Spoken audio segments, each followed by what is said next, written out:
Houston at Baltimore. You hinted at this a little bit. Baltimore, 9.5 point favorite. Tuesday, when we spoke, the line was at 9, trending to 8.5. And then it zoomed back up to 9.5. And you just said something really specific and interesting. You look in the app, the money and the tickets are coming in on Houston. So somebody's moving this game in Baltimore's direction. And I can't figure out where that money is coming from. Do you have any idea? Can you suss it out? What's your instinct for why that line moved back up, even though the wise guys and everybody seems to like Houston? There's a bunch of factors, but I mean, Evan just put in our chat the weather. That could be a factor why it moved, right? It's supposed to be 20 degrees. He's saying it's 13 to 15 per mile winds. That alone would move the number, right? Like, why would you not want to take the Ravens in a bad weather Yep. game? That's a big deal. Like they're a team that they can thrive in that where we don't know a Houston indoor team that plays better on indoor, fields. We've seen it with CJ. It's a big deal. So that makes sense. I would say what was pretty crazy. I was getting a lot of questions about a book we can't name is kind of new into the whole gambling sphere, and they're trying to get new customers. And they went really bullish, and they moved, I believe it was the 49ers and the Ravens down to like 8, 7.5 at their books. And people were asking why they were doing that. And if you obviously if you don't know what this book is, you probably missed a number then. But basically, this book is trying to get new customers, and the perfect time to get new customers is during the playoffs. So that's why people were wondering why that line was a point or two off every other book. It's that simple fact. They're trying to get new people in there. So, I mean, people are freaking out. They're like, if you don't you love the 49ers here at this number? Yeah, of course. I mean, every other book had 9.5 49ers. That book had 8. Yes, I would love to take it at that book, but it's basically they what they wanted to do happened, right? If you hadn't had any money on this site, you added money to it, and then you took that number because it was such a great number. So some of the books movements have been BS, but what I think the movement is the weather, and then the other fact of what I just told you, all those teasers, all those money line parlays coming in really heavy on that Ravens team. That's what the public wants to do, right? They want to take Baltimore, like the Baltimore, which I get it. Like we talked about them ad nauseum after that 49ers game, how incredible of a team they are with that defense, when Kyle Hamilton's playing well, with Roquan Smith is playing well. It's like they got all the pieces. They're an incredibly talented team. It's us fading them is more about playing the numbers, right? Like we talk all the time. We love Lamar under 3. He's 2.5 favorite. He's a dog. Me and Chad hit him almost every time. Like it's very rare we won't take that number. But when it gets over 3.5, we pause. And then when it gets over 7.5, it's an automatic fade on him. And I don't know if you saw Evan's article, but it's like Evan put up the numbers. I knew we had some of the numbers that kind of backed it up, but it really stands out when Evan posted it. Well, this is one that doesn't involve that, but on 12 days rest in Lamar's career, he's 1-6 against the spread. So that right there is something that pops out to you where it's like in 7 games, he's 1-6 on 12 days rest. Okay, that's pretty interesting. Now we factor in what we talked about the past 3 seasons at -3.5 or higher. He's 6-16 against the spread. Like that's such a big deal. The fact that he struggles as a big favorite.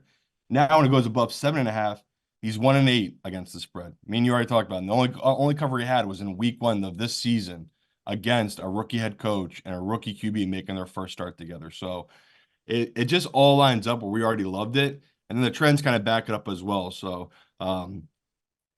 Lamar, I would be happy to be proven wrong, but me and you are up so big right now, it doesn't even matter. Especially if you've been listening to the show for the last 3, 4 years. Like that was one of our best calls we've ever had was that Titans call.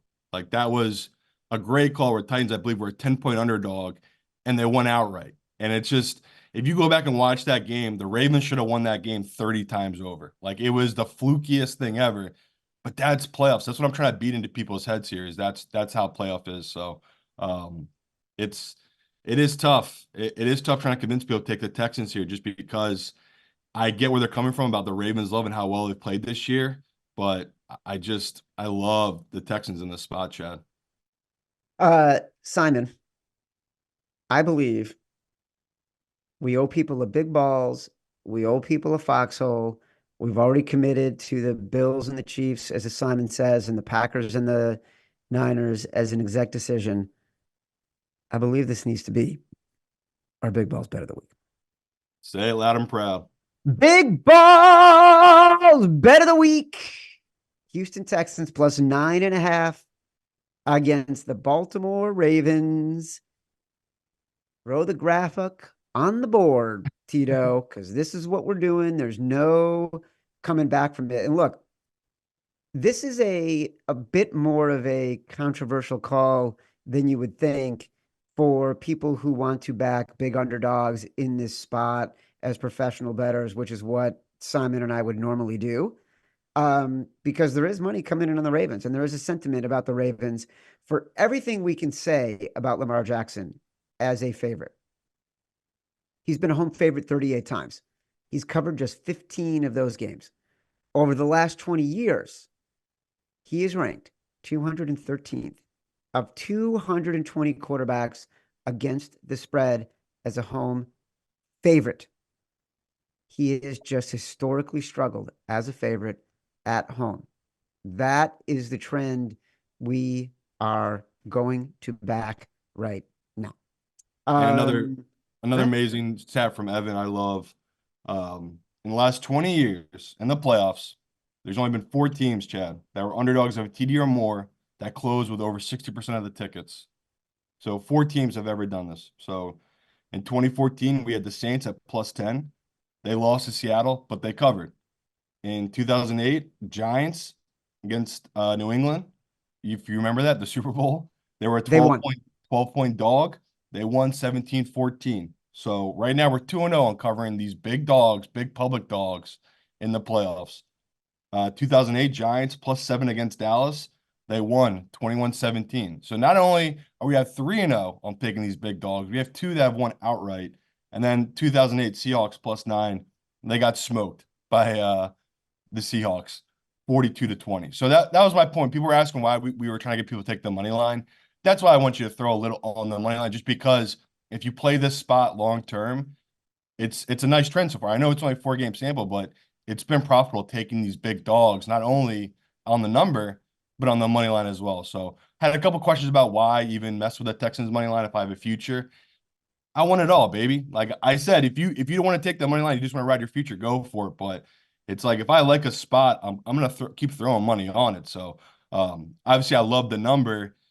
Yes, like Chad said, a little scary it came back up, but now it makes a little bit more sense now when we're talking about weather, because that is a big deal, the factor in the weather here. So if you've been riding these unders too, these wind unders, if it holds and we're getting 15, 20 mile per hour winds by kickoff, if you're wondering what me and Chad are liking a total in that game, Yeah. it's the under. We like the unders. We play wind unders here. So double play on that one, taking the dog, taking the under.